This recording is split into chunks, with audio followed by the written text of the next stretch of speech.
dal leen ak jàmm ku bëgg a dee wequ askan wi loof lottu bëgg a dee ndax njëg yu seer suñu naataango yu faree ci syndicalisme.net ca la ñu xëy ak ñun ci seenub xalima nag nee nañu mbooleem juuti ba ñu tegoon ci kaw suukar sañuy jéggaani bitim réew teggi nañu ko ba mu set wecc tax ñu ne ndax nguur gi dafa deltu ginnaaw wala saafara jafe-jafe askan wi la bëgg rek wala bañ enquête yéenekaay nee na état ba suukar na commerçant ya ba ñu saf-sap yéenekaay bi ne loolee dara waralu ko lu mooy ñàkk ak njëg yu seer bi ñu gis suukar si suukar soosé ak jafe-jafeem tax conseil national de la consommation ñu woo leen ci daar jaar niki tey ji si suba témoin quotidien la mu témoigné bu ko commerçant yi déggee daanu gën a mer nag yéenekaay bi ne ñàkkum suukar si du kenn ku ko waral lu mooy commerçant yi waaye la ko jaaxal te jaaxal ñëpp mooy compagnie sucrière sénégalais lu toll ko 29000 tonnes suukar moo ngi fa ne dëjj te loolee nag mën naa safal ci diirub ñeent fukki fan ak juróom réew mi quotidien ak nataalu soxna Aminata Assome Diatta mooy ministre du commerce soxna si nee na njëgi nag fi mu ne nii saafara da cee war a am ci ni mu gën a gaawee mbir mi nag gaaw commerçant yi nee na ju kenn nguur gi la tax nag moom nguur gi mu wagasuwaat vox populi ne juuti ba teggeeku na ba set wecc ministre du commerce woote na ab ndaje daar ngir rek ñu wut saafara ci suukar si 24 heures yéenekaay ne commerçant yi nag si jamono ji ñoo ngi ne fàng ñooy buur di bummi yéenekaay bi ne ndax état bi dafa dal dee sàqi ki sàqiwul kay moo ngi ci yéenekaay bi di l'observateur mooy Moubarak Lô ay dëgg yu wexat la xëy daaj benn nee na booy gouverner faaw rek nga ñemee jël ay décision ci fulla ak fayda waaye naka di bàyyi xel intérêt askan wi ñaar nee na ndajeb conseil national de la consommation warul am dara lu fa yéeme ñett nee na lu jëm ci gestion économique faaw rek ngay moytu di dinkaas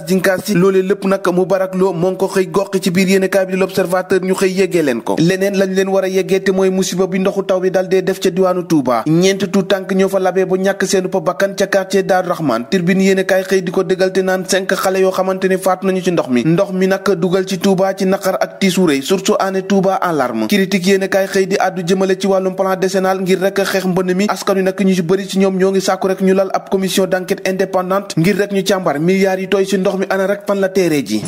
ji foofeete soobu ci langue politique yi lii quotidien ak kàddu Ahmed Fall Baraya ca la xëy nee na fukki xelam xalaatul muy jàppal tànk groupe Macky Sall di Mansour Faye ci élection locale yi nee na daal maa lànk li lànk te jiddu moo ngi ci l'info yéenekaay àndu pa diggante Khalifa Karim Wade ak Sonko boo moywul nag lépp daanu ko sóoraat ci jamono joojee nag njiital gëm sa bopp di Bougane Gueye Dany nee na mooy 5e grand bi fekk si na ñoom Khalifa Karim Wade ak Ousmane Sonko seenub ànd ba ñuy tëgg Walf Quotidien ne Pastef PDS ak taxaw ndakaaru seenub alliance ci source la nekk ci jamono joojee nag yéenekaay bi ne Bougane Gueye Dany dikk leen ma wax leen joxeeb certificat résidence ak jafe-jafeem ya ci am gouverneur bu Ndakaaru di Alassane Sall désaisir na maire ya maire la bugga doon ca Kër Massar tax mu ne amba Bignona Aminata Assome Diatta Kër Massar laay yeeru ñu dem ba Thiès yeeru suñu gaynde yi seenub tàggatu door nañu ko fukki gaynde ak ñaar ñoo